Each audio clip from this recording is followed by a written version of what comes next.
watch any big-budget war movie or take in a spy thriller, and you could walk away not knowing just how much your movie experience was shaped by the Pentagon or CIA.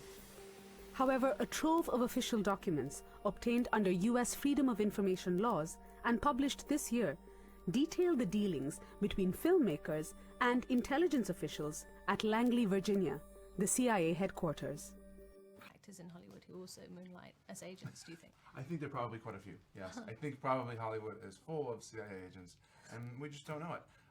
And I wouldn't be surprised at all to discover that, this was extremely common. Hollywood sort of develops this way of telling stories and oftentimes uses that in philanthropic causes or political causes, which people may or may not think are good. But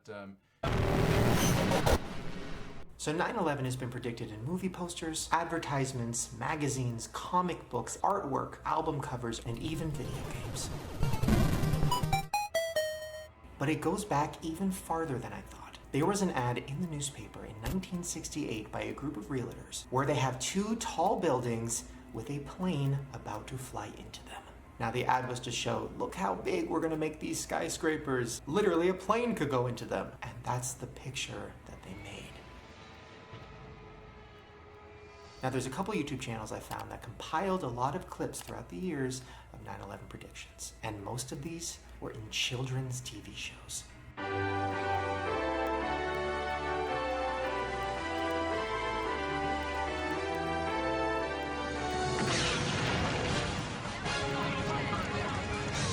Yeah, that aired back in 1994, 7 years before the actual attack. Then there's this clip from a cartoon in 1997. Ready for another attack. Manhattan!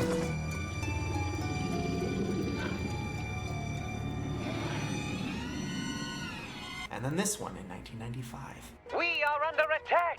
If anyone is out there listening, get out of town before it gets to you! And I'm out of here! And then in 1994, in the Iron Man cartoon, not only were the Twin Towers destroyed, so was the Pentagon. It is time. And destroy the Pentagon. And here's another clip from a movie in 1993. Look! It's Koopa's tower! And this next one is more subtle, but really freaked me out. No, you're stupid. Well, you're stupider! No.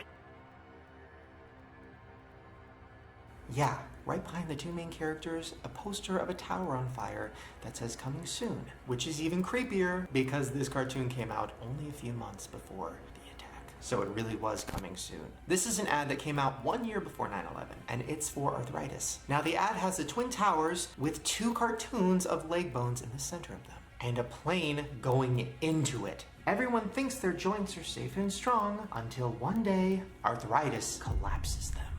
What? Literally, the plane is heading into the Twin Towers. They're saying arthritis is going to collapse them, and this ad came out a year before 9/11.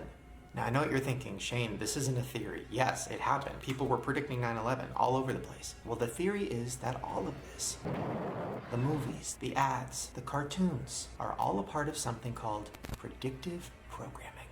So here is the definition of predictive programming. It's a subtle form of psychological conditioning provided by the media to acquaint the public with planned societal changes to be implemented by our leaders. If and when these changes are put through, the public will already be familiarized with them and accept them. So what this is saying is that the government, or whoever's in charge, has ideas of things they want to do in the future. They want to microchip all of us. They want to collect all of our DNA. They want to have face scans of everybody. But if they just one day made all that happen, we'd all freak out and be like, no. But what if throughout our whole lives, they were putting it in movies? An organically bioengineered microchip be sewn into the skin. Sensors all over the city can zero in on anyone at any time. Putting it on TV. I'm going to implant your career chip. Keep that thing away from me. That way, when it actually does happen, it's not really a shock. Microchips implanted in human bodies could transform the way we tackle many everyday tasks. And the reason you might not be noticing all of these little clues is because they start predictive programming very early. They want to start when you're a kid because that's when your brain is the most moldable. I mean, just look at this advertisement that was released in 1976 when your parents were kids. Yeah, the Cookie Monster destroying the Twin Towers. And then look at this cartoon that your grandparents probably watched. Look! It's the towers! They're falling!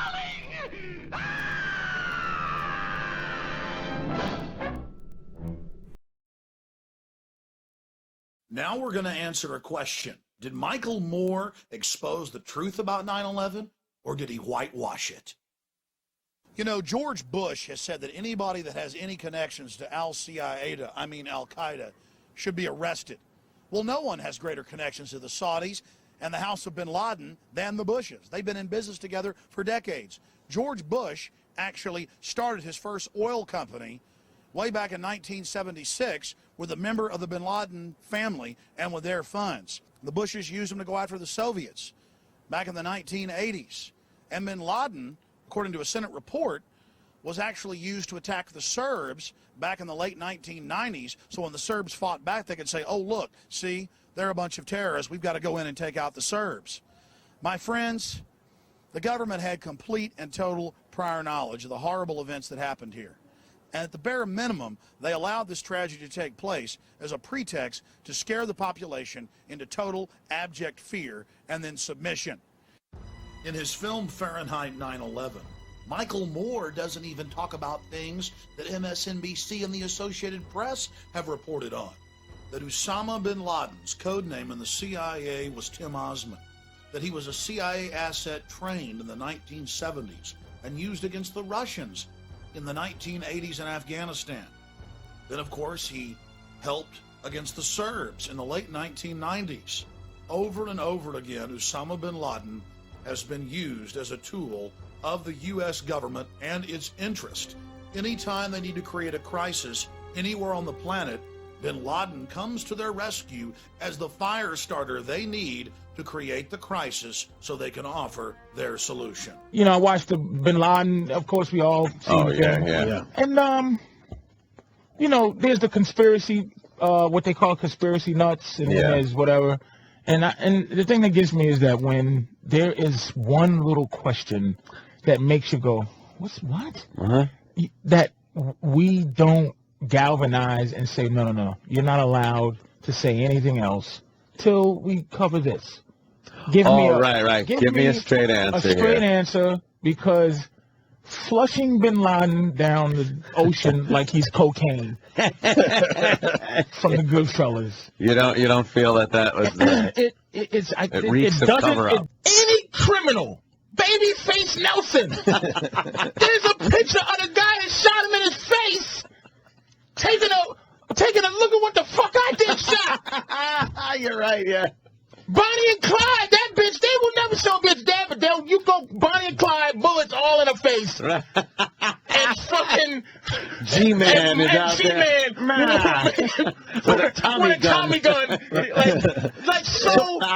Break it down. What do you think happened? The reason they hate us is because we support the evil regimes that... So Egypt and all these like dictators who suppress their people, we help them. Right. We make sure that they stay in power. So that's why they hate us, first of all.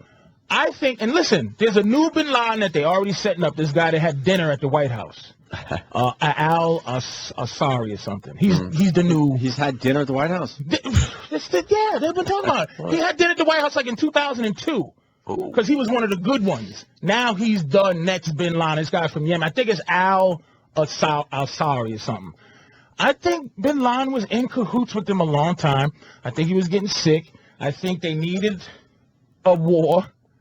And I think that they set him up in this compound, okay, and let him live his last days out being the face of evil. I think he died somewhere, because who's to prove that he wasn't? They fucking caught him and threw him in the ocean, like I said, like how you would flush cocaine down the toilet when the cops kick in your fucking door. We needed that terrorist, Karen! Back in 2004, the Manchurian Candidate suggested a future where humans are chipped and controlled. We have been warned. The towers!